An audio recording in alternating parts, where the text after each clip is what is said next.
ప్రభువైన యేసుక్రీస్తు నామములో మీకందరికీ శుభములు. ఈ ఉదయకాలమున మరోసారి దేవుని మహాకృపను బట్టి ఆయన సన్నిధిలో మనము చేరుకొని ఆయనను స్తుతించినట్లు, ఆరాధించినట్లు దేవుడు మనకు అనుగ్రహించినటువంటి కృపను బట్టి నేను దేవుని స్తుతిస్తూ ఉన్నాను. అలానే దేవుడు మిమ్మును సంపూర్ణమైన దీవెనతో దీవించాలని కోరుకుంటూ ఉన్నాను. ఈ ఉదయకాలం ఉదయం 5 గంటలకు వచ్చినటువంటి భూకంపం బహుశా మీలో చాలామందికి తెలిసి ఉంటుంది అనుకుంటున్నాను. దాని అదురుని మీరు అనుభవించి ఉంటారు. ఈసారి కొంచెం గతంలో వచ్చిన దానికంటే కొంచెం కొన్ని సెకండ్లు ఎక్కువ వచ్చింది. ఈ భూకంపాలు తరచుగా వస్తూ ఉంటాయి మామూలుగా. భూకంపాలు వచ్చేటువంటి ఒక స్థానము ఉంది భూగోళం మీద. ఒక లైన్లో ఆ భూకంపాలు వస్తూనే ఉంటాయి ఎప్పుడు కూడా. కానీ ఒకప్పటికీ ఇప్పటికీ తేడా ఏంటంటే, ఇంతకుముందు భూకంపాలు అనుభవించని వారు కూడా ఇప్పుడు భూకంపాలు అనుభవిస్తూ ఉన్నారు. యేసుక్రీస్తు యొక్క రెండవ రాకడకు సూచనలలో ఇదొక సూచన. యుద్ధాలు పెరుగుతాయి. యేసుక్రీస్తు నామాన్ని ప్రజలు బహిరంగంగా వ్యతిరేకిస్తారు. అలానే సృష్టిలో ఈ వాతావరణంలో చాలా మార్పులు జరుగుతాయి. అందులో ఒకటి భూకంపాలు కూడా. కాబట్టి దేవుడు అనుగ్రహించినటువంటి సూచనలన్నింటినీ మనం దృష్టిలో పెట్టుకొని యేసుక్రీస్తు యొక్క రాకడకు గతంలో కంటే ఇంకా సమీపంగా ఉన్నామని ఎరిగి మనము భయముతోనూ వణకుతోనూ మన రక్షణను కొనసాగించడం మనకి చాలా అవసరం. ఎవరు కూడా ఈ విషయంలో నిర్లక్ష్యంగా, ఆవేశపూరితంగా, లోకానుసారంగా ప్రవర్తించడానికి ధైర్యం తెచ్చుకోకూడదు. దేవుని యొక్క వాక్యపు వెలుగు నిరంతరం మనకి ప్రకాశిస్తూ ఉంది. అది దేవుని కృప.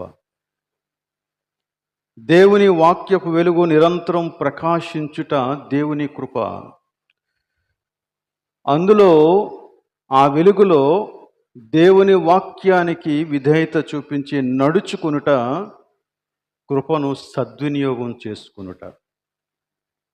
సో దేవుని వాక్యం మనకి క్లియర్గా చెప్తుంది కృపను దుర్వినియోగపరుచుకోవద్దని. కాబట్టి మనము దేవుని యొక్క సన్నిధిలో నమ్మకంగా ఆయనను ఎదుర్కోవటానికి సిద్ధపడుతూ ముందుకి సాగిపోవాలని నేను కోరుతూ ఉన్నాను.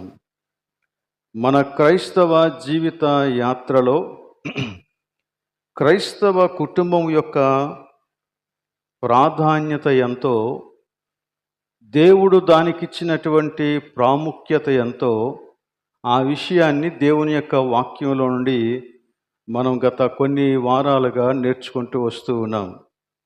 కాబట్టి ఈ క్రైస్తవ కుటుంబాన్ని గూర్చినటువంటి సంగతిని ఈ రోజున కూడా మనం కొనసాగించాలని నేను కోరుతూ ఉన్నాను. ఈ క్రైస్తవ కుటుంబాలను గూర్చి మాట్లాడుతూ ఉండేటప్పుడు మీలో ఎవరో కూడా ఇది పెళ్లిలో మాట్లాడాల్సిన సందేశం కానీ ఇప్పుడు కాదు అని అనుకోవద్దు. ఎందుకంటే ఇది మనకందరికీ సంబంధించినటువంటి విషయం. వివాహమై 50 సంవత్సరాల అనుభవం ఉన్నప్పటికీ కూడా ఈ సత్యాలు మనం నేర్చుకోవలసినటువంటి అవసరత ఉంది. వీటిని విరివిగా ప్రకటించాల్సినటువంటి అవసరత కూడా ఉంది. అంత అవసరం లేని విషయాలైతే దేవుడు తన యొక్క ఆత్మచేత తన యొక్క అపోస్తలులను ప్రేరేపించి ఈ విషయాలు బైబిల్లో వ్రాయించడు.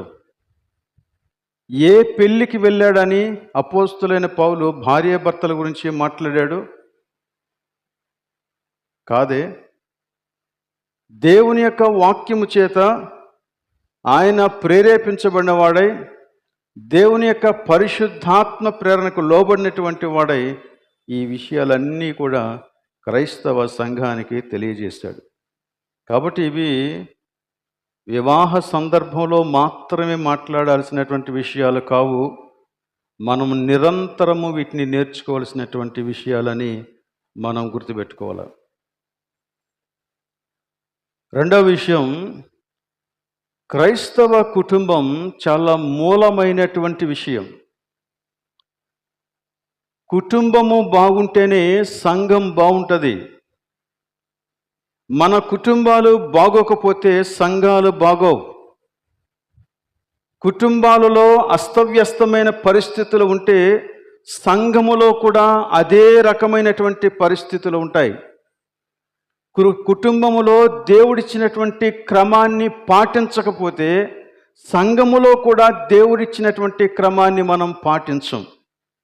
కుటుంబములో వాక్యానికి గౌరవం ఉంటే సంఘములో కూడా వాక్యానికి గౌరవం ఉంటుంది. కుటుంబంలో ఆరాధన ఉంటే సంఘములో కూడా అంత గొప్ప ఆరాధన మనం చేయగలుగుతాం, సహవాసం చేయగలుగుతాం. కుటుంబం ఫెయిల్ అయితే సంఘం 100% ఫెయిల్ అవుతుంది. ఒకవేళ సంఘమే ఫెయిల్ అయితే లోకానికి నిరీక్షణ లేదు. ఎందుకంటే లోకానికి దేవుని యొక్క సమస్త జ్ఞానము తెలియపరచబడవలసింది సంఘము ద్వారానే. ఈ మాట ఎఫెసీ పత్రిక 2వ అధ్యాయంలో చాలా క్లియర్గా 3వ అధ్యాయంలో చాలా క్లియర్గా చెప్పాడు. దేవుని యొక్క సమస్త జ్ఞానము సంఘము ద్వారా లోకమునకు తెలియపరచబడాలి. ఇది దేవుని యొక్క ప్రణాళిక. కాబట్టి సంఘము దేవుని యొక్క సన్నిధిలో చక్కగా ఉండాలి అంటే కుటుంబము చక్కపరచబడాలి. ఇంకో విషయం తెలుసా? కుటుంబము చక్కబడాలంటే ప్రతి వ్యక్తి చక్కబడాలి. ఎందుకంటే ప్రతి వ్యక్తి ఒక కుటుంబంలో సభ్యుడే కదా. ఒక కుటుంబాన్ని కట్టడానికి నీ కాంట్రిబ్యూషన్ ఉండాలి కదా. నీ పని చేయకపోతే కుటుంబం కట్టడం చాలా కష్టం. కాబట్టి ప్రతి వ్యక్తి ప్రభువులో స్థాపించబడటానికి కుటుంబం ఉపయోగపడుతుంది, అలానే సంఘం ఉపయోగపడుతుంది. అదే రీతిగా ప్రతి వ్యక్తి ప్రభువులో స్థాపించబడుతున్న కొలది కుటుంబం బాగుపడుతుంది, సంఘము బాగుపడుతూ ఉంది.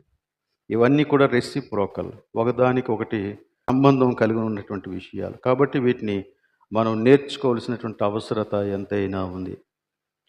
గతంలో మనం కొన్ని విషయాలు నేర్చుకున్నాం. వాటిని ఒక్కసారి మీకు టూకీగా చెప్పి ముందుకు వెళ్ళాలని నేను కోరుకుంటున్నాను. ఈ రోజున కుటుంబంలో ప్రేమ ఎంత అవసరమో ఆ విషయాన్ని గురించి మాట్లాడాలని తలుస్తూ ఉన్నాను.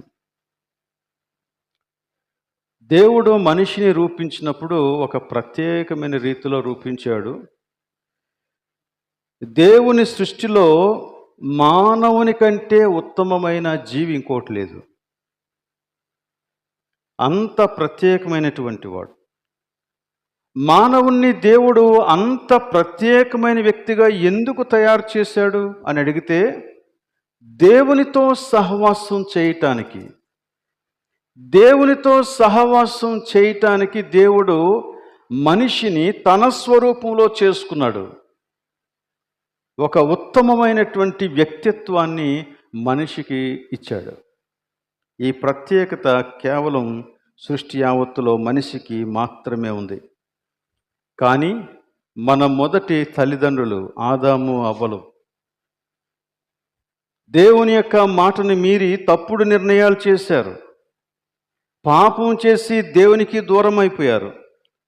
తద్వారా దేవునికి వారికి మధ్య ఉన్నటువంటి సంబంధాన్ని వారు కోల్పోవటం మాత్రమే కాదు, మనిషికి మధ్య, ముఖ్యంగా ఆదామునకు అవ్వకు మధ్య ఉన్నటువంటి సంబంధాన్ని కూడా పాడు చేసేసుకున్నారు. దాని యొక్క ప్రభావాన్ని ఈరోజు వరకు మనం అనుభవిస్తూ ఉన్నాం. సంవత్సరాలు గడుస్తూ ఉన్న కొలది ఆ ప్రభావం యొక్క తీవ్రత పెరిగిపోతూ ఉంది. కాబట్టి ఈ విషయాలను మనం ఖచ్చితంగా మనస్కరించాల్సినటువంటి విషయాలని నేను మీకు తెలియజేస్తున్నాను. అయితే దేవుడు ప్రేమ కలిగినటువంటి వాడు. ప్రభువు ప్రేమతో మన కోసం తన ప్రాణాన్ని ఇచ్చి రక్షించాడు. క్రైస్తవ కుటుంబంలో ఒకరితో ఒకరికి ఎటువంటి సంబంధాలు ఉండాలో, ఏ విధంగా వాటిని కలిగి ఉండాలో, ఈ విషయాలన్నింటినీ కూడా దేవుడు తన యొక్క వాక్యపు వెలుగులో మనకు నేర్పిస్తూ వచ్చాడు. ఆ దేవుని వాక్యాన్ని అనుసరించడానికి దేవుడు మనకు కావలసినటువంటి పరిశుద్ధాత్మ శక్తిని కూడా అనుగ్రహించాడు. సో వాక్యము వెలుగు, పరిశుద్ధాత్మ శక్తి. దేవుని యొక్క వాక్యము దేవుని యొక్క చిత్తాన్ని మనకి బయలుపరుస్తుంది. బయలుపరచబడిన దేవుని చిత్తంలో నడవటానికి కావలసిన శక్తిని దేవుడు తన యొక్క పరిశుద్ధాత్మ ద్వారా మనకు అనుగ్రహిస్తూ ఉన్నాడు. అందుచేత నిరంతరం దేవుని వాక్యాన్ని చదువుతూ ప్రార్థన చేస్తూ మనం ముందుకి కొనసాగాల. వివాహం ఒక జీవితాంతపు బంధంగా ఉండాలని దేవుడు సంకల్పించాడు. అది తాత్కాలికమైనటువంటి బంధం కాదు, అది జీవితాంతపు బంధంగా ఉండాలని దేవుడు సంకల్పించాడు. ఆ తర్వాత మనం కొన్ని విషయాలు నేర్చుకున్నాం. క్రైస్తవ వివాహంలో పురుషుని యొక్క పాత్ర ఏంటి, బాధ్యతలేంటి, అలానే స్త్రీ యొక్క పాత్ర ఏంటి, బాధ్యతలేంటి అనే విషయాలు నేర్చుకున్నాం. ఈ పాత్ర, ఈ బాధ్యత చాలా చాలా ప్రత్యేకమైనటువంటి బాధ్యతలు, పాత్రలు. యునిక్. ఎంత యునిక్ అంటే పురుషుని యొక్క స్థానాన్ని ఇంకెవరు కూడా ఫిల్ చేయలేరు. అది నీకే ప్రత్యేకం. అదే రీతిగా స్త్రీ యొక్క స్థానాన్ని ఇంకెవరు ఫిల్ చేయలేరు. అది నీకే ప్రత్యేకం. ప్రస్తుత ప్రపంచం దానికి విరుద్ధంగా రకరకాలైనటువంటి ప్రయోగాలు చేస్తూ ఉన్నారు. వైవాహిక జీవిత స్థితిని మార్చేయడానికి ప్రయత్నం చేస్తూ ఉన్నారు. అది సాధ్యం కాదు. కేవలం దేవుడు ఏర్పరిచినటువంటి రీతిలో కుటుంబం స్థిరపరచబడితేనే ఆ కుటుంబం నెమ్మదితో దీవెనకరంగా ఉంటుందని మనం తెలుసుకోవాలి.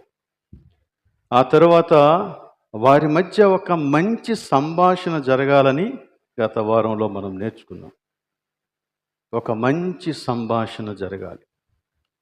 ఈ సంభాషణ అనేది బంధాన్ని స్థిరపరచుకోవటానికి చాలా అవసరమైంది. మనం సంభాషించే విధానాలు వేరువేరుగా ఉండొచ్చు.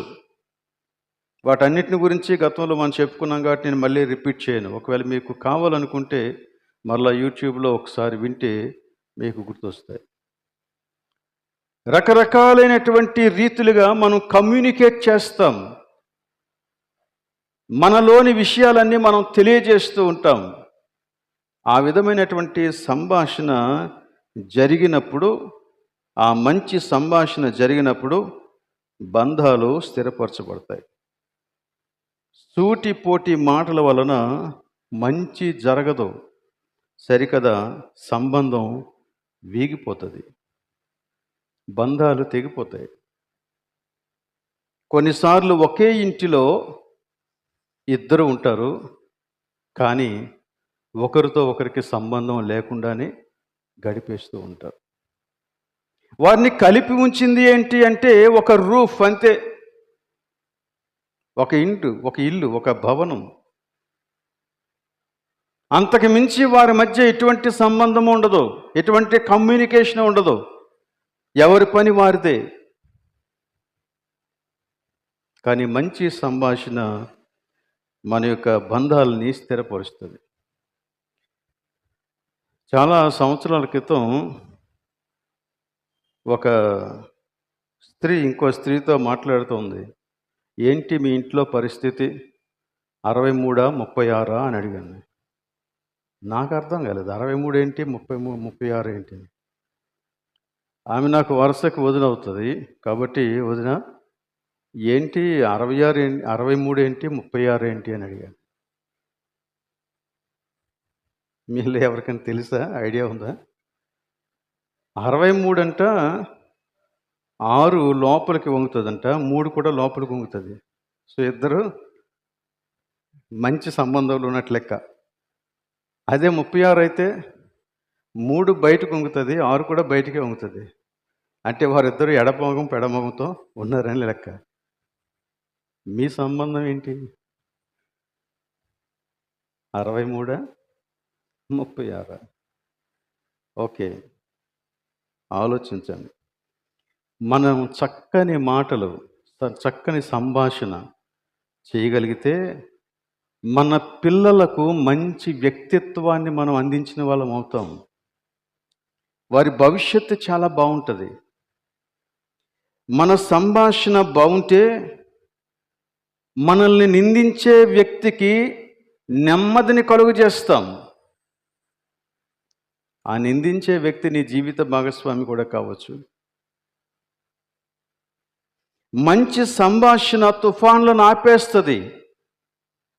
మంచి సంభాషణ కృంగిన వారిని నిలబెడుతుంది. మంచి సంభాషణ నిరీక్షణ కోల్పోయిన వారికి జీవాన్ని కలుగు చేస్తుంది, బ్రతకనిస్తుంది. కాబట్టి మంచి సంభాషణ చాలా అవసరం అండి. మాటల విషయంలో మనం ఫెయిల్ అయిపోతే చాలా విషయాల్లో ఫెయిల్ అయిపోతాం. అదే మనం నేర్చుకున్నాం. అందుకే యాకోబు అంత పనిగట్టుకొని ఒక అధ్యాయంలో చాలా భాగం దాని గురించి వ్రాస్తాడు. నాలుక ఎంత చిన్న అవయవమో కానీ అడవినంతటినీ తగలబెట్టేస్తుంది. కాబట్టి మంచి మాటలు మనం మాట్లాడడం నేర్చుకోవాలి, ప్రాక్టీస్ చేయాలి. క్షమించలేకపోవటం అనేది ఒక ఆధ్యాత్మిక రోగం. ఆ లోపాన్ని దేవుని ఎదుట మనం సరిచేసుకోవటం చాలా అవసరం. మనం క్షమించలేకపోతే మన మాటలు, మన సంభాషణలన్నీ అలాగే వస్తాయి. కాబట్టి నిరంతరము ఒకే ఇంటిలో ఉంటూ మనం ఏం చేస్తామంటే ఒకరిని ఒకరం గాయపరుచుకునేటువంటి మాటలు మాట్లాడతాం. కదిలిస్తే చాలు సోలాలే వస్తాయి, అవి గుచ్చుకుపోతూ ఉంటాయి. మనుషులు తేరుకోలేరు. సంవత్సరాలు గడిచిపోతూ ఉంటాయి, జూబిలీస్ చేసేసుకుంటూ ఉంటాం, కానీ గాయాలు మానవు. కాబట్టి ఈ విషయాలు చాలా సున్నితమైనటువంటివి. జీవన్మరణాలు నాలుక వశంలో ఉన్నాయి. అంచేత మాటలు జాగ్రత్తగా మనం మాట్లాడడం నేర్చుకోవాలి. అది క్రైస్తవ వైఖరి. సరే, ఇంకొంచెం ముందుకు వెళ్దాం. ఈ రోజున ప్రేమను గురించి కొన్ని విషయాలు నేర్చుకుందాం. ప్రేమ వలన మాత్రమే కుటుంబాలు కట్టబడతాయి. ఇది ఫస్ట్ స్టేట్మెంట్. ప్రేమ వలన మాత్రమే కుటుంబాలు కట్టబడతాయి. డబ్బు వలన కాదు, ఆస్తిపాస్తుల వలన కాదు, సమాజంలో నీకున్న పేరుని బట్టి కాదు, నీకున్న అధికారాన్ని బట్టి కాదు. కేవలము ప్రేమను బట్టి మాత్రమే కుటుంబాలు కట్టబడతాయి. కాబట్టి ఈ ప్రేమను గురించి దేవుని యొక్క వాక్యం చాలా విస్తారంగా మాట్లాడింది. ప్రేమ లేకుండా దేవుని యొక్క వాక్యాన్ని మనం చెప్పలేం.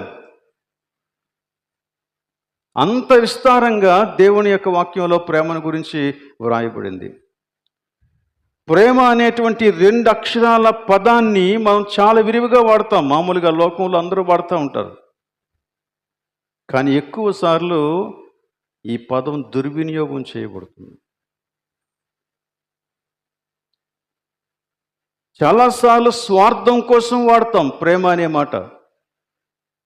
మోసం చేయటానికి వాడతాం, హాని చేయటానికి వాడతాం, ద్రోహం చేయటానికి వాడతాం. ఆ వ్యక్తి మాట్లాడుతున్న మాటలు చూస్తూ ఉంటే నిజంగా ఈ వ్యక్తి నా కోసమే ఉన్నాడు అనిపిస్తుంది. చివరికి వెళ్ళే వరకు మనకి అర్థం కాదు.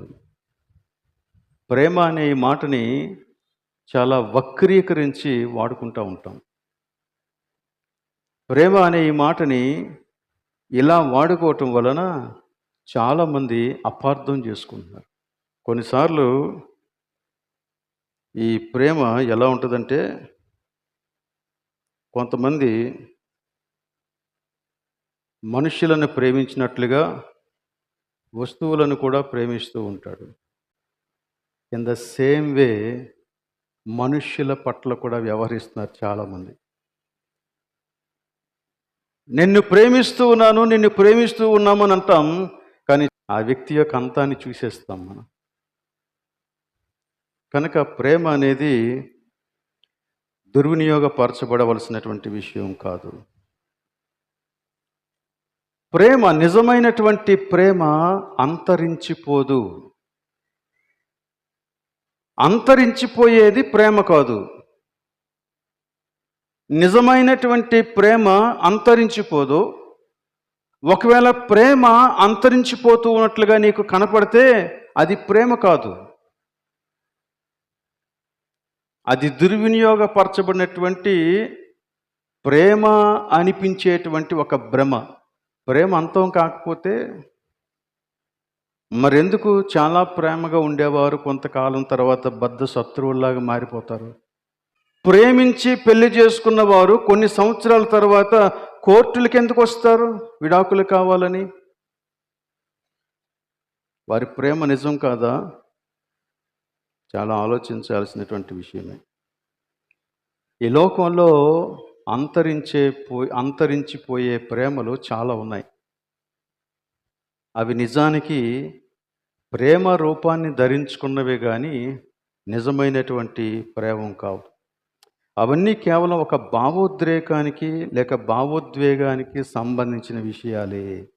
Only emotions. ఆ క్షణానికి ఒక భావోద్వేగం కలిగింది లేక ఒక భావోద్రేకం కలిగింది, దానికి వారు లోనయ్యారు, అది ప్రేమ అనుకున్నారు. కానీ ఆ తర్వాత అది చూస్తుండగానే ఆవిరైపోయింది. కానీ నిజమైనటువంటి ప్రేమ బంధాన్ని నిలుపుతుంది, కుటుంబాన్ని కడుతుంది. ఈ నిజమైనటువంటి ప్రేమను గురించే ఈ రోజున మనం ధ్యానించాల్సినటువంటి విషయం. యోహాను సువార్త 3వ అధ్యాయం 16వ వచనం మీకు అందరికీ తెలిసిందే, బైబిల్ తీయాల్సిన పని లేదు. ఏంటండి అది? దేవుడు లోకమును ఎంతో ప్రేమించెను, కాగా ఆయన తన అద్వితీయ కుమారునిగా పుట్టిన వాని యందు విశ్వాసముంచు ప్రతివాడు నశింపక నిత్యజీవం పొందినట్లు ఆయనను అనుగ్రహించెను. దేవుడు లోకమును ఎంతో ప్రేమించెను.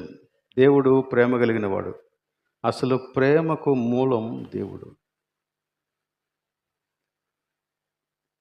దేవుని యొక్క ప్రేమను గురించి మీరు గమనించండి. ఆయన లోకమును ఎంతో ప్రేమించెను అని చెప్పి ఆ సెంటెన్స్ని అక్కడితో ముగించేసి ఉంటే అసలు ఆ ప్రేమకు అర్థం లేదు. కానీ దేవుని యొక్క ప్రేమను గురించి అది ఎలా వర్ణించిందంటే, ఆయన ప్రేమించాడు, ఇదిగో ఆయన ప్రేమతో తన కుమారుణ్ణి మన దగ్గరికి పంపించాడు. హి గేవ్. దేవుని యొక్క ప్రేమ క్రియాశీలకమైనది. దేవుడు ప్రేమయ్య ఉన్నాడు. దేవుని ప్రేమ క్రియాశీలకమైనది. మనం యోహాను పత్రికలో, మొదటి పత్రికలో 4వ అధ్యాయం నుండి ఒక సుదీర్ఘమైనటువంటి వాక్య భాగాన్ని చదివాము.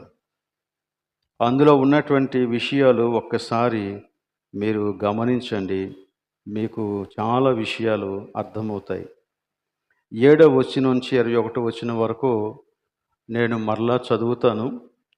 బైబిల్ ఉన్నవారు తెరిచి అందులోని ప్రతి లైను, ప్రతి మాట మీరు జాగ్రత్తగా గమనించాలని నేను కోరుతూ ఉన్నాను. ఇది యేసుక్రీస్తునందు విశ్వాసం ఉంచినటువంటి వారికే వ్రాయబడినటువంటి మాటలు. ప్రియులారా, మనము ఒకరినొకడు ప్రేమింతము. ఇది స్టేట్మెంట్. దీనికి కారణం ఏంటో చెబుతున్నాడు.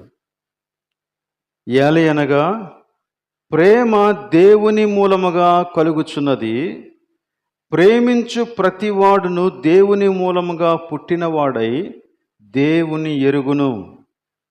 దేవుడు ప్రేమ స్వరూపి, ప్రేమ లేనివాడు దేవుని ఎరుగడు. మనము ఆయన ద్వారా జీవించున్నట్లు దేవుడు తన అద్వితీయ కుమారుని లోకములోనికి పంపెను. దీని వలన అనగా దేని వలన? దేవుడు తన అద్వితీయ కుమారుని లోకములోనికి పంపుట వలన దేవుడు మన యందుంచిన ప్రేమ ప్రత్యక్షపరచబడెను. మనము దేవుని ప్రేమించితమని కాదు గాని తానే మనలను ప్రేమించి మన పాపములకు ప్రాయశ్చిత్తమై ఉండుటకు తన కుమారుణ్ణి పంపెను. ఇందులో ప్రేమ ఉన్నది. ప్రియులారా, దేవుడు మనలను ఇలాగు ప్రేమింపగా మనము ఒకనిని ఒకడు ప్రేమింప బద్ధులమై ఉన్నాము.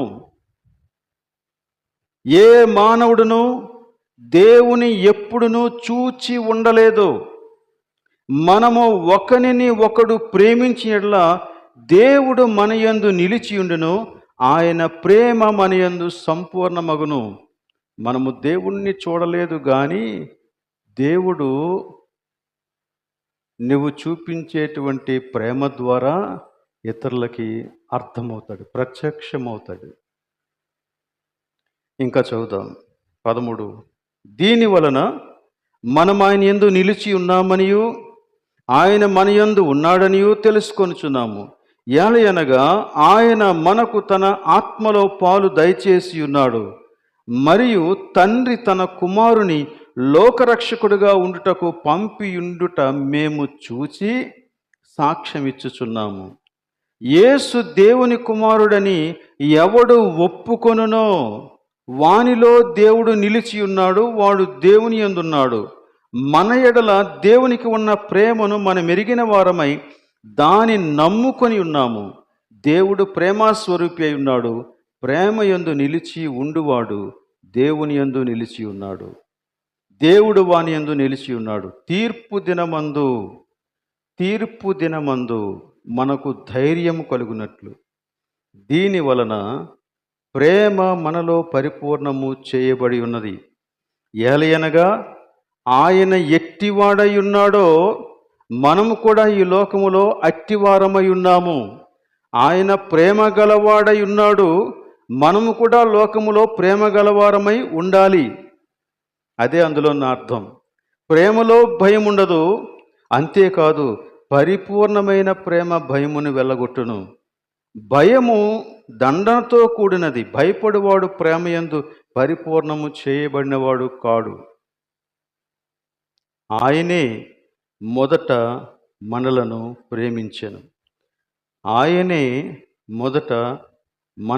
ప్రేమించెను గనుక మనము ప్రేమించుచున్నాము.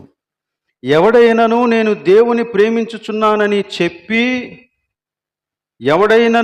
దేవుని ప్రేమించుచున్నానని చెప్పి తన సహోదరుని ద్వేషించిన యెడల అతడు అబద్ధికుడగును.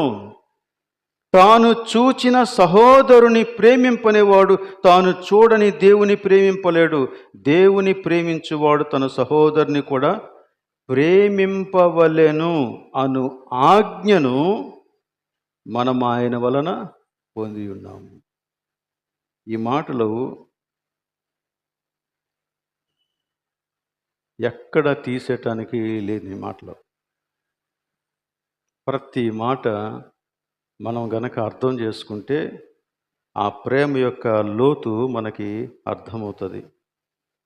కాబట్టి ఈ రోజున మనం దీని గురించి కొంచెం ఆలోచన చేద్దాం.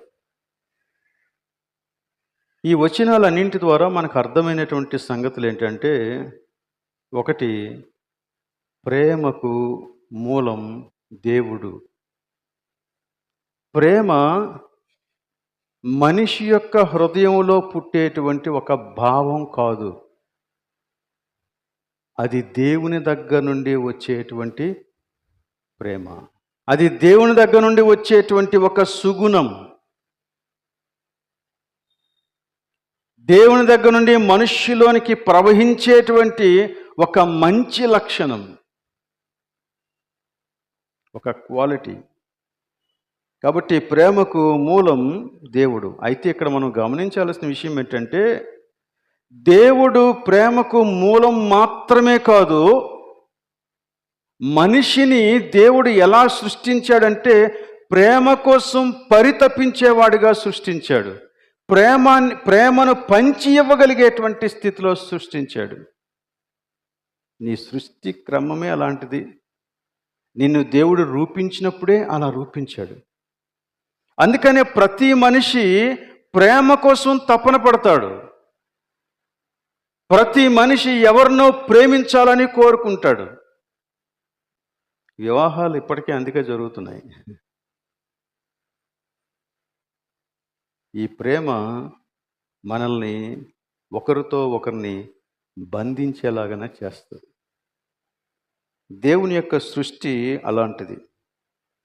అయితే మనిషిలో ఉన్నటువంటి ఈ తపన వలనే మనుష్యులు చాలాసార్లు తాము పూర్తిగా మోసపోయే వరకు అవతల వ్యక్తి అబద్ధపు ప్రేమను నటిస్తూ ఉన్నాడన్న విషయాన్ని అర్థం చేసుకోలేడు.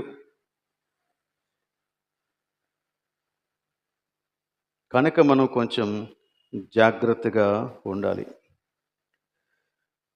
ఈ ప్రేమలకు మధ్య మనం డిఫరెన్స్ తెలుసుకోకపోతే దేవుని ప్రేమ మనకి అర్థం కాదు. ఎందుకంటే లోకంలో నిజమైనటువంటి ప్రేమలు కానివి చాలా ఉన్నాయి. వాటన్నిటినీ కలిపి ఒకటే కోవలోనికి మనం తీసుకొచ్చేయటం వలన ఏది ఏంటో మనకి అర్థం కావట్లేదు. అఫ్కోర్స్ మనం కొన్నిసార్లు ఈ ప్రేమ ఇలాంటిది, ఈ ప్రేమ ఇలాంటిది, ఈ ప్రేమ ఇలాంటిది అని చెప్పినా మనకి వాటికి ప్రత్యేకమైనటువంటి పదాలు లేవు. మీరు ఈ పాటికి మీలో చాలామంది వినే ఉంటారు, గ్రీకులో 4 పదాలు చెబుతూ ఉంటారు. ఆ 4 పదాల్లో 4 రకాలైనటువంటి ప్రేమలు సూచిస్తూ మాట్లాడినటువంటి మాటలవి. అందులో మొదటిది స్టోర్గే అనేటువంటి మాట. దీన్ని చాలామంది స్టోర్జీ అని పలుకుతూ ఉంటారు. But whatever it may be. గ్రీకులోనైతే ఆ చివరన గామ అక్షరం వచ్చింది కాబట్టి అది గా అనేటువంటి శబ్దాన్నే పలుకుద్ది. కాబట్టి స్టోర్గే. ఈ స్టోర్గే అనేటువంటి మాటకు అర్థం ఏంటంటే స్వాభావికమైనటువంటి ప్రేమ. మనం వింటున్నారు కదా, స్వాభావికమైనటువంటి ప్రేమ అంటే తల్లిదండ్రులకు పిల్లల మీద, పిల్లలకు తల్లిదండ్రుల మీద ఉండేటువంటి ప్రేమ. ఇది స్వాభావికం. దీన్ని మీరు జంతువుల్లో కూడా చూడవచ్చు, పక్షుల్లో కూడా చూడవచ్చు. చాలా చోట్ల కనబడుతుంది మీకు ఇది. వారికి ఎవ్వరూ కూడా ఇది నీ బిడ్డ, నువ్వు ప్రేమించాలి అని చెప్పాల్సినటువంటి అవసరం లేదు. ఆటోమేటిక్గా వారి యొక్క స్వభావంలో నుండి ఆ ప్రేమ పుట్టుకొస్తుంది. అంతే. అది దాన్ని బట్టే వారి పిల్లల్ని ఎత్తుకుంటారు, వాడిస్తారు, ముద్దాడుతారు, ఇంకా రకరకాలుగా అన్నీ చేస్తారు. ఎదుగుతూ ఉన్న కొలది ఆ ప్రేమ ఎదుగుతూనే ఉంటుంది, కానీ తరిగిపోదు. సాధారణంగా తరిగిపోదు. ఒక వ్యక్తి చెడుకి బానిసైతేనే తప్ప ఆ ప్రేమ తరిగిపోదు. ఏవో అపోహల్లో ఉంటేనే తప్ప ఆ ప్రేమ తరిగిపోదు. ఇది స్వాభావికమైనటువంటి ప్రేమ. రెండవ రకమైనటువంటి ప్రేమకు ఇరోస్ అనేటువంటి మాట వాడారు. దీని యొక్క అర్థం ఏంటంటే వాంఛతో కూడినటువంటి ప్రేమ. ఇందులోంచే ఎరోటిక్ అనే మాట కూడా వచ్చింది. Eros, erotic love. వాంఛతో కూడుకున్నటువంటి ప్రేమ. సాధారణంగా ఈ లైంగిక వాంఛతో కూడుకున్నటువంటి ప్రేమ స్వార్థపూరితమైనది. It seeks a self satisfaction. తనకేం దక్కుతుందో అనే దాని గురించి ఆలోచిస్తాడు. ఈ ప్రేమ చాలా స్వార్థపూరితమైనది. భార్యాభర్తల మధ్య ఉండేటువంటి ప్రేమకు కూడా ఇదే మాటని వినియోగించిన, బట్ యాక్చువల్గా ఇది భార్యాభర్తల మధ్య ఉండేటువంటి పవిత్ర బంధానికి స్వార్థాన్ని వెతికేటువంటి ప్రేమ. ఈ ప్రేమ ఎలా ఉంటుందంటే వాడెవ్వరికి సాయం చేయడు, కానీ సాయం చేస్తాడు. సాయం చేయడు, కానీ సాయం చేస్తాడు. ఎందుకు సాయం చేస్తాడో తెలుసా? ఇన్ రిటర్న్ నీ దగ్గర నుంచి ఏదో ఆశిస్తాడు కాబట్టి. ఈ లెక్కలు వేసుకుంటాడు. ఈ లెక్కలు వేసుకున్న తర్వాతే నీ దగ్గరకు వస్తాడు. నీతో ప్రేమగా మాట్లాడతాడు, నీకు సహాయం చేస్తాడు, నీకు అన్ని విధాలా నీకు తోడుగా ఉంటానని చెప్తాడు. బట్ ఒక్కసారి ఆ వ్యక్తి యొక్క వాంఛ తీరిపోయినప్పుడు నువ్వెవరో నేనెవరనో అన్నట్టుంటాడు. అవసరమైతే చంపేస్తాడు కూడా. ఇది స్వార్థపూరితమైనటువంటి ప్రేమ. సో ఇటువంటి వ్యక్తులను గురించి మనం చాలా జాగ్రత్త పడాలి. ఈ మధ్య కాలంలో ఎక్కువ శాతం జరుగుతూ ఉన్నటువంటి మోసాలు దీని మీదే ఆధారపడి జరుగుతూ ఉన్నాయి. ఇక మూడవది ఫిలియో, అంటే సహోదర ప్రేమ, సహోదరుల మధ్య ఉండేటువంటి ప్రేమ, లేక స్నేహితుల మధ్య ఉండేటువంటి ప్రేమ అని కూడా చెప్పవచ్చు. సహోదరులు లేక స్నేహితులు మధ్య ఉండేటువంటి ప్రేమ. ఈ ప్రేమ అవతల వ్యక్తి దగ్గర ఏముంది, నా దగ్గర ఏముంది అనే దానికంటే వ్యక్తికి చాలా ప్రాముఖ్యం ఇస్తుంది. ఇద్దరు స్నేహితులు కలుసుకుంటే అవతల వ్యక్తికి ఎంత ఆస్తి ఉన్నది అనే దానికంటే ఆ వ్యక్తితో ఉండటానికి ఆ స్నేహితుడు చాలా ఇష్టం చూపెడతాడు. నీ దగ్గర ఎంత ఉంది, నీ బ్యాక్గ్రౌండ్ ఏంటి అని చూసి నిన్ను స్నేహం చేసేవాడు ఎప్పుడూ నీకు డేంజరే, చాలా జాగ్రత్త. స్నేహంలో అలాంటి అంచనాలు ఏమి ఉండవు. సహోదర ప్రేమలో అటువంటివి ఉండవు. సహోదర ప్రేమలో నాతో నీవు ఉండటం, నేను నీతో ఉండటం, అదే వారికి ఆనందం, అంతే. కలుసుకుంటారు, బీచ్లో ఉంటారు, చాలాసేపు మాట్లాడుకుంటారు. ఏం చేస్తున్నారు ఇంతసేపు మీరు అంటే, దే డోంట్ డూ ఎనీథింగ్. బహుశా వ్యసన పరులు కాకపోవచ్చు, కానీ వారు ఒకరితో ఒకరు కలిసి ఉండటానికి ఇష్టపడతారు. అందులో ఒకరి క్షేమాన్ని ఇంకొకరు కోరుకుంటారు. వ్యసనంతో కలుసుకునేవారు వేరు, వాళ్ళని ఈ కోవలోనికి తీసుకురాకూడదు. ఇది సహోదర ప్రేమ. ఇందులో దయ, జాలి, అభినందన ఇలాంటివన్నీ ఉంటాయి. ఒకరికి ఒకరు సహాయం చేసుకుంటారు, అవతల వ్యక్తి యొక్క సంతోషాన్ని కోరుకుంటారు. వీరు ఎంత కాన్ఫిడెన్షియల్గా ఉంటారంటే అవతల వ్యక్తి చెప్పినటువంటి సమాచారం ఎంత దరిద్రమైందైనా వింటాడు, దాన్ని రెండో వ్యక్తికి చెప్పడు. సహోదరులు అంతగా సహాయం చేసుకుంటారు. అయితే అవతల వ్యక్తి పాడైపోవాలని మాత్రం కోరుకోడు. కాబట్టి బాగు చేయటానికే ప్రయత్నం చేస్తాడు. ఆ వ్యక్తితో కలిసి ఉంటాడు, ఆ వ్యక్తికి సహాయం చేస్తాడు, ఆ వ్యక్తి యొక్క బాగు కోరుకుంటాడు, ఆ వ్యక్తి యొక్క క్షేమాన్ని కోరుకుంటాడు. సహోదర ప్రేమలో ఇవన్నీ ఉంటాయి. ఇక 4వ రకపు ప్రేమ ఇంకొకటి ఉంది. ఇదే మనం నేర్చుకోవాల్సినటువంటి ప్రేమ. ఇప్పటి వరకు చెప్పినటువంటి 3 రకాలైనటువంటి ప్రేమలు మనకి లోకంలో చాలా దొరుకుతూనే ఉంటాయి. దేవుడు వీటిలో ఏ ఒక్కదానిని కూడా ఉండాలని కానీ ఉండొద్దని కానీ మాట్లాడడం లేదు, వాటి మీద తీర్పులు చెప్పటం లేదు. కానీ మనం నేర్చుకోవలసినటువంటి ప్రేమను గురించి మాత్రం బోధిస్తూ ఉన్నాడు. దాన్ని మనం ఏమంటాం? అగాపే. అగాపే ప్రేమ. ఇదొక యునిక్ లవ్, ఇది ఒక ప్రత్యేకమైనటువంటి ప్రేమ. ఇది దేవుని దగ్గర మాత్రమే దొరికేటువంటి ప్రేమ. ఈ ప్రేమను గురించి మాట్లాడుతూ యోహాను చాలా చక్కని విషయాలు చెప్పాడండి. మరి యోహానికి యేసుక్రీస్తు యొక్క ప్రేమను గురించి ఇన్ని విషయాలు ఎలా తెలిసాయో, ఎంతగా అనుభవించాడో అది నాకు అర్థం కాదు. కానీ ఒక మాట చెప్పాడు. ఏం చెప్పాడంటే, మేము చూచి సాక్ష్యమిచ్చుచు ఉన్నాము అని చెప్పాడు 14వ వచనంలో. We have experienced his love. And we are witnessing it now అన్నాడు. మేము ఆయన ప్రేమను చవి చూచినటువంటి వారము గనక ఇప్పుడు మేము సాక్ష్యమిస్తూ ఉన్నాం. కాబట్టి యోహాను చెప్పినటువంటి ఈ మాటలలోని సత్యము ఎంత ఉందో అది మనకి అర్థమవుతుంది.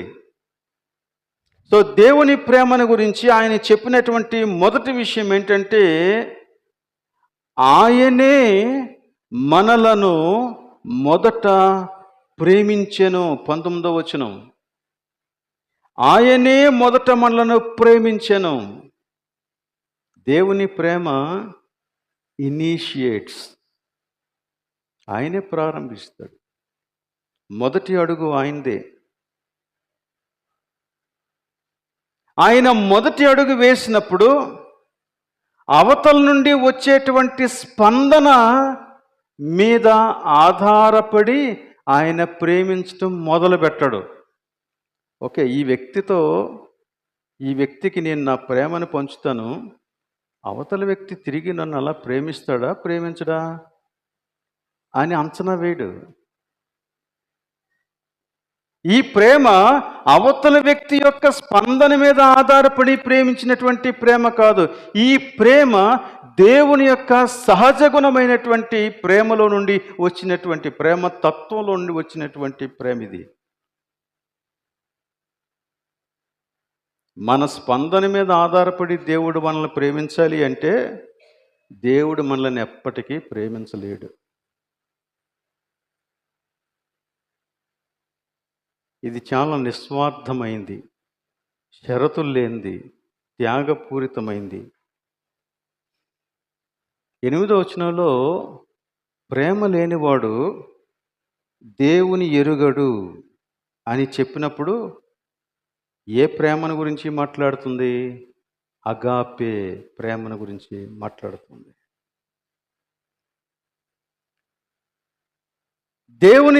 దేవుడు తన్ను ప్రేమించినటువంటి విషయాన్ని తాను తెలుసుకుంటే, దేవుని ప్రేమను ఒక వ్యక్తి అర్థం చేసుకోగలిగితే, అప్పుడు తన యొక్క ప్రేమలో ఒక విప్లవం ప్రారంభమవుతుంది. ఆ ప్రేమ యొక్క స్వరూపం మారిపోద్ది. తానే మొదట నిలబడతాడు ప్రేమించటానికి, సహాయం చేయటానికి, irrespective of the response from the other side. అవతల వ్యక్తి ఇచ్చేటువంటి స్పందన మీద ఆధారపడకుండా దేవుణ్ణి ఎరిగినటువంటి వాడు ఖచ్చితంగా ఇలాంటి ప్రేమను చూపిస్తాడు. సో ఈ ప్రేమకు మూలం దేవుడే. ఈ ప్రేమ క్రియాశీలకమైనది అని మనం చెప్పుకున్నాం. మరలా మీరు ఇంటికి వెళ్ళిన తర్వాత ఈ వచనాలు చదవండి. ఈ వచనాలు చదివినప్పుడు ఈ విషయాల గురించి ఆలోచించండి. ప్రేమకు మూలస్థానం ఏంటి? ఈ ప్రేమ క్రియాశీలకమైనదా లేక నిష్క్రియాత్మకమైనదా? అంటే ఏ క్రియ చేయకుండా ఊరికనే స్టేట్మెంట్స్ చేసేదా? ఈ వాక్య భాగం నుండి ప్రేమను గురించి మనం ఏం నేర్చుకుంటున్నాం? యేసుని వెంబడించేవారు చూపించాల్సినటువంటి ప్రేమ ఏంటి? 11వ వచనం ఏముంది? ప్రియులారా, దేవుడు మనల్ని ఈలాగు ప్రేమింపగా మనము ఒకనిని ఒకడు ప్రేమింపబద్ధులమై ఉన్నాము. బద్ధులు అంటే తప్పనిసరిగా ప్రేమించాల్సినటువంటి వారు. అంటే he will have no other option. ఒకటి ప్రేమించడమే తెలుస్తుంది అన్నమాట. దేవుణ్ణి నిజంగా ఎరిగినటువంటి వానికి ప్రేమించడం మాత్రమే తెలుస్తుంది. బద్ధుడు.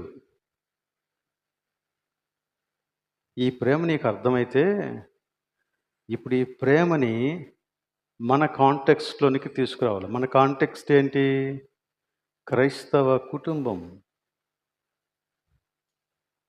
కుటుంబములో మనం చూపించాల్సినటువంటి ప్రేమను గురించి బోధిస్తూ ఉన్నాడు దేవుడు. అగాపే అనేటువంటి ఈ ప్రేమ కుటుంబములో నిరంతరాయంగా ప్రవహించాలి. ఇలా గనక ప్రవహిస్తే, ఈ ప్రేమే గనక ప్రవహిస్తే కుటుంబాలన్నీ కూడా సంపూర్ణమైన ఆరోగ్యంతో సంతోషంగా ఉంటాయండి. ఖచ్చితంగా. సమస్యలు రావా అంటే సమస్యలు రావని ఇక్కడ చెప్పటం లేదు. సమస్యలొస్తాయి. కానీ ప్రేమ జయిస్తది. ప్రేమ జయిస్తది. నిందాపూర్వకమైన మాటలు రావా? నిందాపూర్వకమైన మాటలు వస్తాయి. కానీ ప్రేమ జయిస్తది.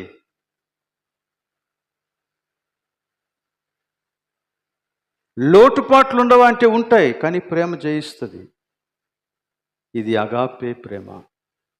ఈ ప్రేమ మనుషుల దగ్గర నేర్చుకున్నటువంటి ప్రేమ కాదు, దేవుని దగ్గర నేర్చుకున్నటువంటి ప్రేమ ఇది. ఆయన ప్రేమతో మనుషుల దగ్గరకు వచ్చినప్పుడు మనుష్యులు దేవుని యొక్క ప్రేమకి బదులుగా స్పందించిన విధానం ఏంటో తెలుసా? చెంపదెబ్బలు, ముఖం మీద ఉమ్ము వేయటం, ఆయన్ని దూషించటం, పలు మాటల చేత బాధించటం, అనేక మార్లు చంపాలని రాళ్ళెత్తి కొట్టడం,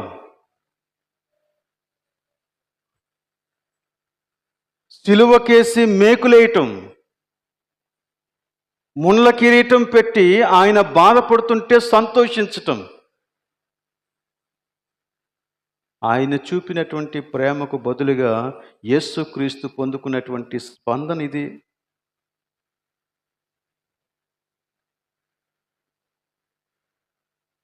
యేసుక్రీస్తు రియాక్ట్ అవ్వాలంటే ఏ క్షణంలోనైనా రియాక్ట్ అవ్వచ్చు.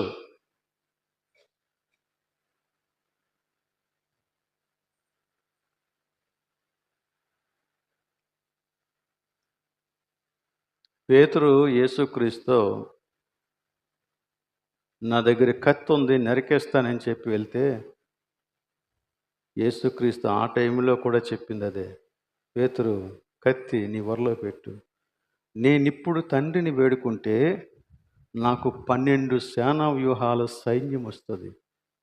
నేను అడుగు కదపాల్సిన పని లేదు. ఆయనకి సామర్థ్యం లేదా? శక్తి లేదా? మన భాషలో చెప్పుకోవాలంటే చీమునెత్తురు లేదా?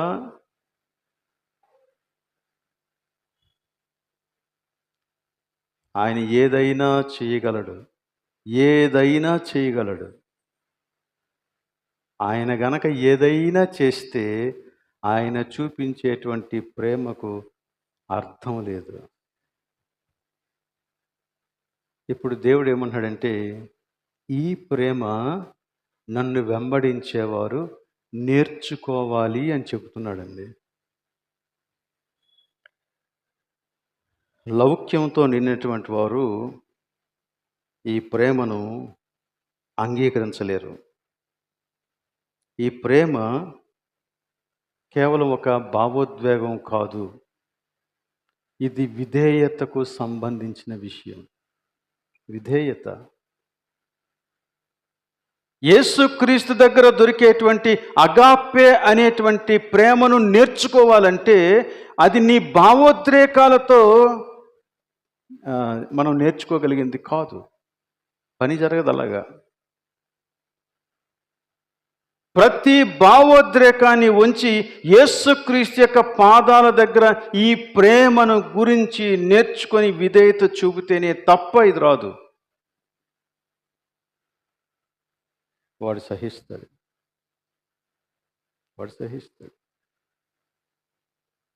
మనకందరికీ కూడా క్రీస్తు సారూప్యంలోనికి మార్చబడాలని చాలా ఆశ కదా. అసలు క్రీస్తు సారూప్యం అంటే ఏంటి? మన నల్లగా ఉన్న శరీరం తెల్లగా అయిపోవడమా? కాంతి విహీనంగా ఉండేటువంటి శరీరం ట్యూబ్ లైట్ లాగా మెరిసిపోతుందా? యేసుక్రీస్తు యొక్క సారూప్యం అంటే కాదు.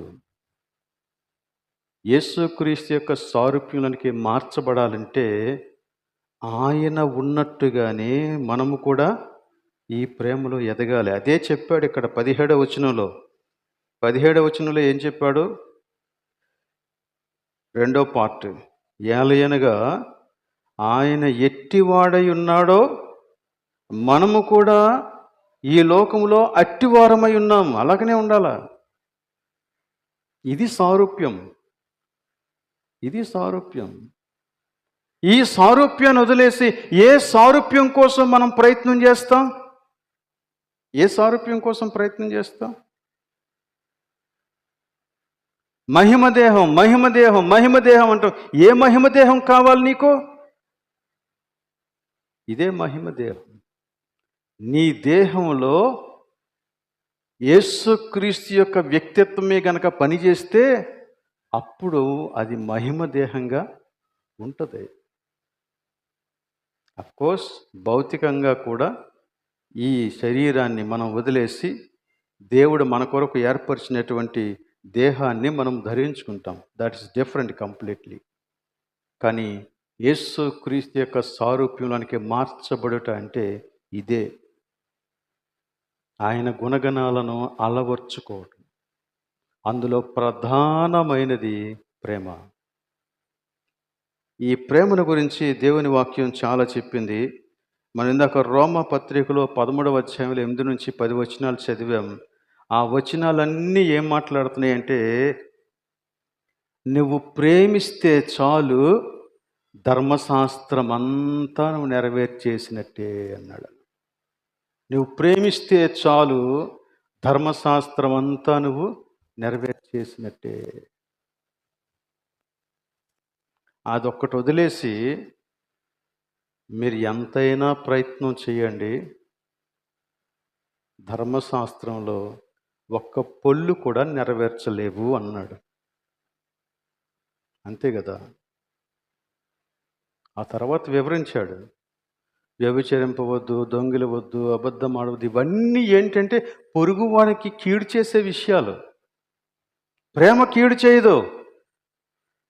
ప్రేమ కీడు చేయదు కాబట్టి నువ్వు జయిస్తావు. నువ్వు ధర్మశాస్త్రాన్ని నెరవేర్చేవాడవుతావు. యేసుక్రీస్తు శిష్యులంగా, యేసుని వెంబడించే వారిగా దేవుడు మనలను కోరుతూ ఉన్నది ఇదొక్కటే. ఇదొక్కటే. మీరన్నీ మర్చిపోండి. ప్రేమ విషయంలో మాత్రమే ఎదగటానికి మీరు ప్రయాసపడండి. మీ ఆధ్యాత్మిక జీవితాలు ఎదుగుతాయి, మీ కుటుంబాలు చక్కబడతాయి, మీ సంఘాలు చక్కబడతాయి, ప్రతి విధానము బాగుంటుంది. You will enjoy fellowship.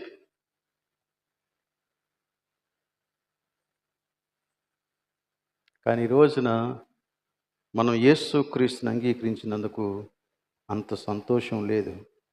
ఎందుకంటే మనం ప్రేమను అభ్యసించటం లేదు. ప్రేమను అభ్యసిస్తే you will really enjoy the presence of God. You will really enjoy the presence of your fellow believer. నీ తోటి సహోదరుని సమక్షంలో నువ్వు దేవుని యందు ఆనందించగలుగుతావు. ఆ ఆనందం దేవుని దగ్గర మాత్రమే దొరుకుతుంది. ఎవరు దేవునితో ఐక్యమవుతారో, దేవుని ప్రేమను నేర్చుకుంటారో, దేవుణ్ణి తెలుసుకుంటారో వారు ఈ ప్రేమను ఇనిషియేట్ చేస్తారు.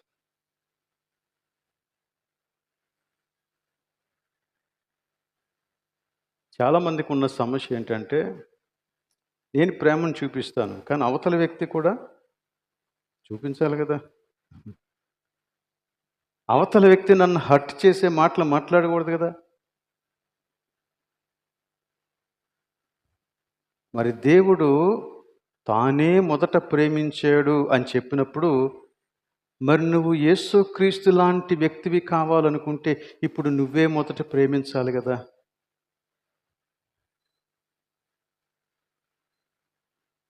మనం ఎప్పుడు కూడా అవతల వ్యక్తి ఒక మాట మాట్లాడితే మనం రెండు మాట్లాడడం మనకి ఈ లోకం నేర్పించినటువంటి సాంప్రదాయం.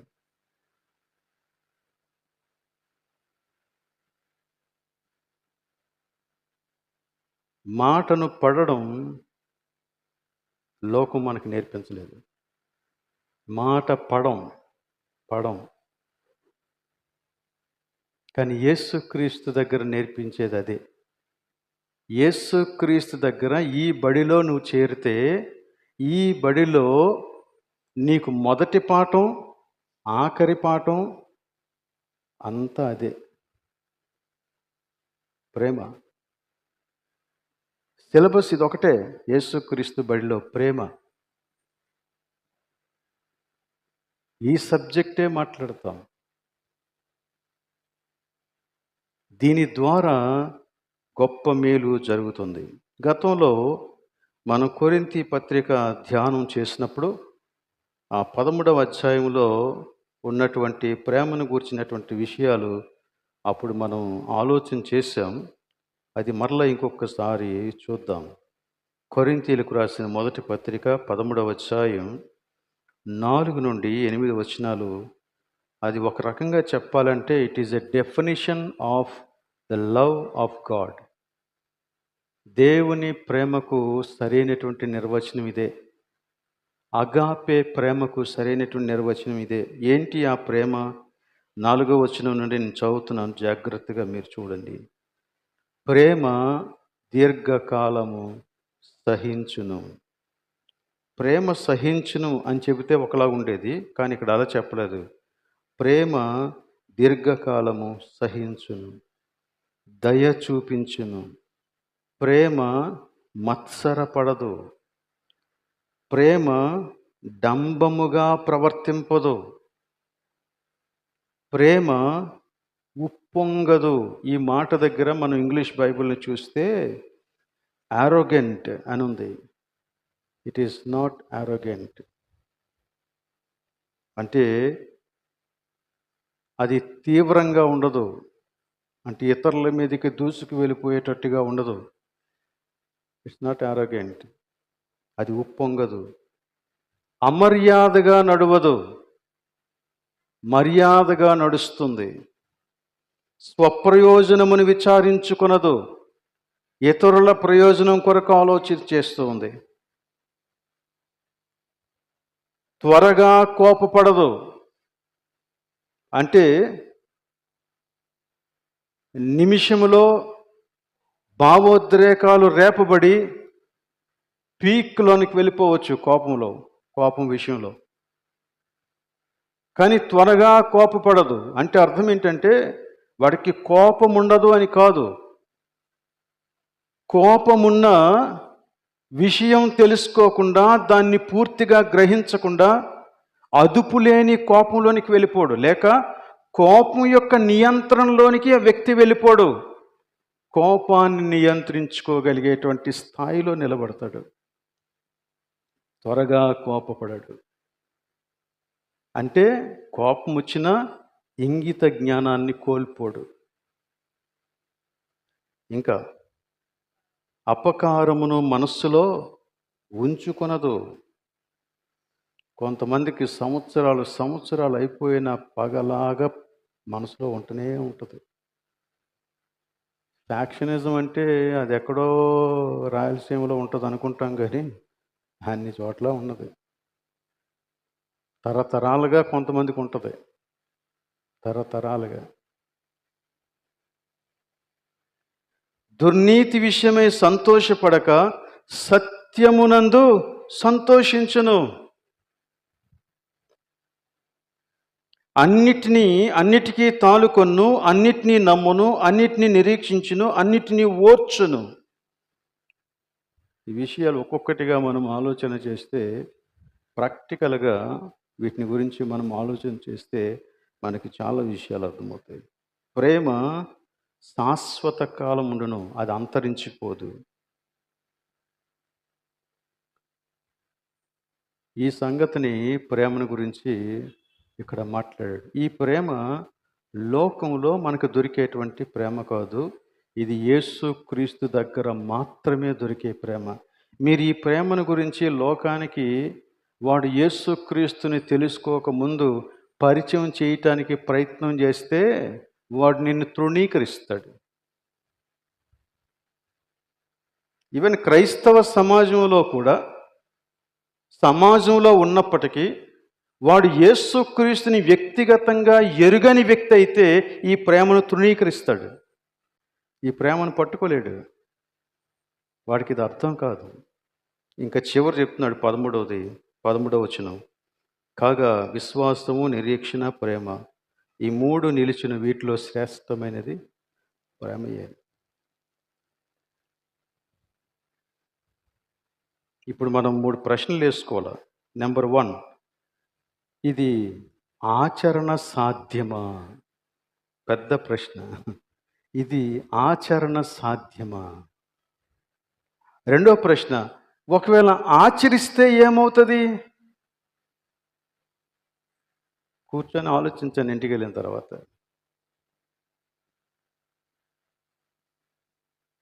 దేవునికి వేరుగా ఉండి ఈ ప్రేమను ఆచరించడం సాధ్యమా?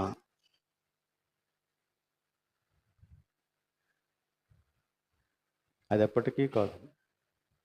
ఒక వ్యక్తి దేవునితో ఉంటేనే తప్ప అది సాధ్యం కాదు. సో ఈరోజు మనం నేర్చుకున్నటువంటి విషయాల్ని మన మనసులో పెట్టుకోవాలి. దేవుని ప్రేమ అదే మొదటి అడుగేస్తుంది. దేవుని ప్రేమ క్రియాశీలకమైనది. నిజమైనటువంటి ప్రేమ వ్యక్తమవుతుంది ఏదో ఒక రీతిగా. విశ్వాసులు దేవుని ప్రేమను అద్దము వలె ప్రతిఫలించాల్సిన వారు. అద్దములాగా ప్రతిఫలించాలంట. అంటే నిన్ను చూసేవాడికి దేవుని ప్రేమ తెలియాల. ఈ లోకానికి ప్రేమను అందించే విషయంలో మనం అలా ఉండాలి. దేవుని ప్రమాణాల వెలుగులో ఇప్పుడు మన ప్రేమలన్నిటినీ అంచనా వేసుకోవాలా, పరీక్షించుకోవాలా. యేసుక్రీస్తు యొక్క ప్రేమను గురించి మనం తెలుసుకున్నాం. వీటన్నింటినీ ఒక ప్రక్కన పెట్టి నేను ఎలా ఉంటున్నాను, నేను పాటించే ప్రమాణాలేంటి, నేను పాటించే విధానాలేంటి, యేసుక్రీస్తు యొక్క ప్రమాణాలతో నా విధానాలు సరిపోతున్నాయా ఆలోచించుకో. అంచనా వేయటం నీకు ఇష్టమేనా? అలా సరిచూసుకోవటం నీకు ఇష్టమేనా? సరిచూసుకున్న తర్వాత ఒకవేళ మార్పులు చేయాల్సి వస్తే ఆ మార్పులు చేసుకోవటం నీకు ఇష్టమేనా? ఇష్టమైతేనే మనం ఈ ప్రేమను నేర్చుకోగలం.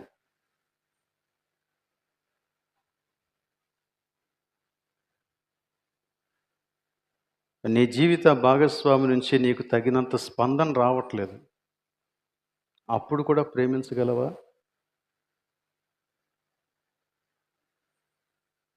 బహుశా మీరు వివాహం చేసుకోకముందు ఒకవేళ ఒకరికొకరు పరిచయం అయితే, లేక వివాహం చేసుకున్నటువంటి కొన్ని దినాలు ఒకరితో ఒకరు పంచుకున్నటువంటి ప్రేమ చాలా గొప్పదై ఉండి, ఇప్పుడు అలాంటి ప్రేమ ఒకవేళ నీకు కనబడకపోతే ప్రేమించగలమా? లేక తగ్గిపోతామా? గమనించండి, ఇది అవతల వ్యక్తి యొక్క స్పందనను బట్టి ఆధారపడలేదు, నా భావోద్రేకాలను బట్టి కూడా ఆధారపడలేదు. నాకు నా దేవునికి మధ్య ఉన్న సంబంధాన్ని బట్టి మాత్రమే ఈ ప్రేమ నా జీవితంలోనికి వస్తుంది.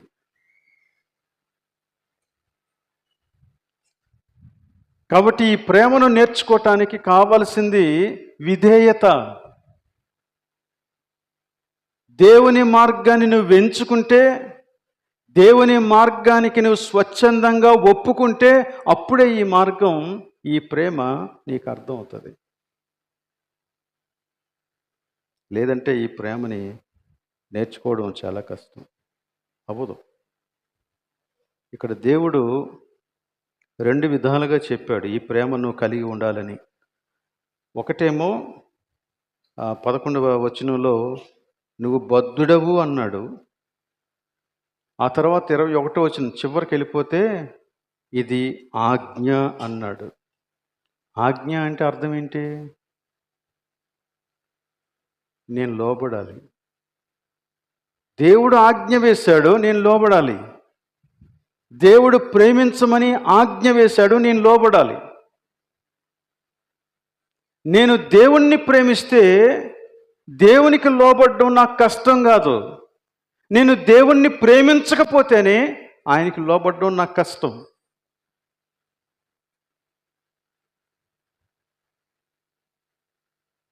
అందుకే క్రైస్తవ విశ్వాస జీవితానికి వీడు నిజంగా రక్షించబడినవాడు అని చెప్పడానికి క్రియలు అవసరం అని యాకోబు చెప్పాడు. నువ్వు రక్షించబడిన వ్యక్తివైతే తప్పకుండా రక్షించబడిన వ్యక్తి యొక్క క్రియలు కనపడతాయి. రక్షించబడిన వ్యక్తి యొక్క క్రియలేంటి? ప్రేమించటం. ప్రేమించటం ఇదొక్కటి మానేసి మనం ఏదైనా చేస్తాం. కొన్నిసార్లు ఎంత కఠినమైన పని అయినా చేసేస్తాం, ఎంత డబ్బైనా ఇచ్చేస్తాం. కానీ దేవుడు అవన్నీ కోరట్లేదు, ప్రేమని కోరుతున్నాడు. ప్రేమని కోరుతూ ఉన్నాడు, ప్రేమనే కోరుతూ ఉన్నాడు. దేవుడు అట్టి కృప, అట్టి శక్తి మనకి అనుగ్రహించునుగాక. ప్రార్థన చేద్దాం. ప్రేమ కలిగిన మా ప్రభువా, నీకు స్తోత్రములు. నీ ప్రేమ శాశ్వతమైనది, నిశ్చలమైంది, షరతులు లేనిది. దేవా, మమ్మును మొదటిగా ప్రేమించిన వాడవు నీవే. నీవు చూపిన మార్గంలో నడవటానికి మమ్మను సిద్ధపరచు దేవుడవు నీవే. తండ్రి, మమ్మును నీ చేతులకు అప్పగించుకుంటూ ఉన్నాము. కనికరించండి. అనేక మార్లు తొట్టుపడుతున్నాము, అనేక మార్లు మేము కొనసాగలేకపోతున్నాము. తండ్రి, మమ్మను క్షమించండి, మాకు సహాయం దయచేయండి. పగవారిని సహితం ప్రేమించిన నీ ప్రేమ మేము నేర్చుకోవటానికి మాకు నీ కృపనివ్వండి ప్రభువా. తండ్రి, కనికరించండి. నీ నామానికి అవమానం కలగకుండా మేము జీవించడానికి కావలసిన కృపనివ్వండి. గుడిలో వినిన నీ వాక్యం గుడి బయట ఆచారంలో మేము పెట్టడానికి సహాయం దయచేయండి ప్రభువా. కనికరించండి. ఇదిగో నా నీ చోట ప్రార్థనలో ఏకీవిస్తున్న ప్రతి వ్యక్తిని, ప్రతి కుటుంబాన్ని మీరు దయతో జ్ఞాపకం చేసుకుని దీవించండి. దేవా, ఈ రోజున ప్రత్యేకంగా అనారోగ్యాలతో బాధపడుతున్న వారి కోసం, వృద్ధులైన వారి కోసం, రకరకములైన ఆర్థిక ఇబ్బందులతో బాధపడుతున్న వారి కోసం, విశ్వాస జీవితంలో కొనసాగలేక బలహీనపడుతూ ఉన్న వారి కోసం నీ సన్నిధిలో ప్రార్థన చేస్తూ ఉన్నాం. ప్రతి వారికి కావలసిన ఆదరణ, ధైర్యం మీరే కలుగు చేయమని ప్రార్థిస్తూ ఉన్నాం. ఈ రోజున ఆరాధనలో పాల్గొనలేని పరిస్థితుల మధ్య చిక్కుబడిన వారందరినీ నీ చేతులకు అప్పగిస్తూ ఉన్నాం. సహాయం దయచేయండి దేవ. ముఖ్యంగా దీర్ఘకాలిక రోగములతో బాధపడుతున్న వారిని, తమ ప్రియులను పోగొట్టుకొని దుఃఖపడుతున్న వారిని నీ చేతులకు అప్పగించుకుంటూ ఉన్నాము. ధైర్యము, ఆదరణ ఇవ్వండి, స్వస్థత ఇవ్వండి. ఆ బలహీనతలో ముందుకు సాగగలిగే కృప దయచేయండి. కాలనే ప్రభువ, దూర ప్రాంతాలలో ఉన్నటువంటి మా ప్రియుల కోసం నీ సన్నిధిలో ప్రార్థన చేస్తూ ఉన్నాం. ఉద్యోగ రీత్యా, చదువుల రీత్యా ఇంటికి దూరంగా ఉన్నటువంటి బిడ్డలను నీ చేతులకు అప్పగించుకుంటూ ఉన్నాం. సహాయం దయచేయండి. ప్రతి వారికి కావలసిన కాపుదలు ఇవ్వండి దేవా. ప్రపంచమంతా అల్లకల్లోలమైన పరిస్థితుల్లో ఉండగా మమ్మను నీ చేతులకు అప్పగించుకుంటూ ఉన్నాం. నెమ్మది కలుగు చేయండి. దేవా, మేము నిరంతరము మా విశ్వాస జీవితాన్ని కాపాడుకుంటూ నీ రాకడలో తీర్పునందు ధైర్యం కలుగు నిమిత్తం ప్రేమ కలిగి ఉండుడి అని నీవు చెప్పిన మాటకు మేము నిలవటానికి సహాయం దయచేయండి. అంగీకరించబడే స్థితిలో ఉండగలిగినట్లు సహాయం దయచేయండి. ఇప్పుడు ఇక్కడ నుంచి బయలుదేరుతుండగా మందరితో నీ సన్నిధి ఉంచండి. ఒక్కొక్కరిని పేరు పేరున ఆశీర్వదించండి. సంఘ నాయకత్వాన్ని నీ సన్నిధికి అప్పగిస్తూ ఉన్నాం. వారికి నీ కావలసిన కృప దయచేయండి. మానవ బలహీనతలు దైవిక శక్తిని అడ్డుకోకుండా సహాయం దయచేయండి. మా చుట్టూ నీ కంచె వేయండి. మేమంతా నీ సన్నిధిలో ఒకటే అన్న విషయాన్ని నిరంతరము జ్ఞాపకం ఉంచుకొని ఐక్యతతో కొనసాగిపోయే కృప మాకు దయచేయండి. దేవా, ఈరోజు జరిగేటువంటి యూత్ ఫెలోషిప్ను బట్టి, బ్రాంచ్ చర్చ్ ఆరాధనను బట్టి నీ సన్నిధిలో ప్రార్థన చేస్తూ ఉన్నాం. ఘనంగా జరిగినట్లు సహాయం దయచేయండి. ఈ వారమంతా జరిగేటువంటి ప్రతి కార్యక్రమంలో మీరు తోడుగా ఉండండి. మమ్మల్ని బలపరచండి. అలానే ఇప్పుడు చేసిన ప్రకటనలను బట్టి ఏమేమైతే జరగనున్నాయో అవన్నీ కూడా ప్రభువా నీ చిత్తాన్ని నెరవేర్చు కార్యక్రమములుగా ఉండగలుగునట్లు దీవించమని ప్రార్థన చేస్తూ ఉన్నాం. మాకు నీ సన్నిధిని తోడుగా ఇచ్చి అది నీకు ఇష్టమైతే మరలా కలుసుకునే పర్యంతం మమ్మల్ని సమాధానకరమైన స్థితిలో నడిపిస్తారని నమ్ముతూ ఈ ప్రార్థన మా ప్రభువును రక్షకుడైన యేసు పరిశుద్ధ నామములో అడుగుచూ ఉన్నాం తండ్రి, ఆమేన్. పరలోకమందున్న మా తండ్రి, నీ నామం పరిశుద్ధపరచబడునుగాక, నీ రాజ్యం వచ్చునుగాక, నీ చిత్తం పరలోకము నెరవేరినట్లు భూమి నెరవేరునుగాక. మా అనుదిన ఆహారం మాకు దయచేయము, మా రుణస్తులను క్షమించిన ప్రకారం క్షమించుము, వంశోలను తేకాకి తప్పించుము. ఎందుకనగా రాజ్యము బలము మహిమ నిరంతరము నీవై ఉన్నావు తండ్రి, ఆమేన్.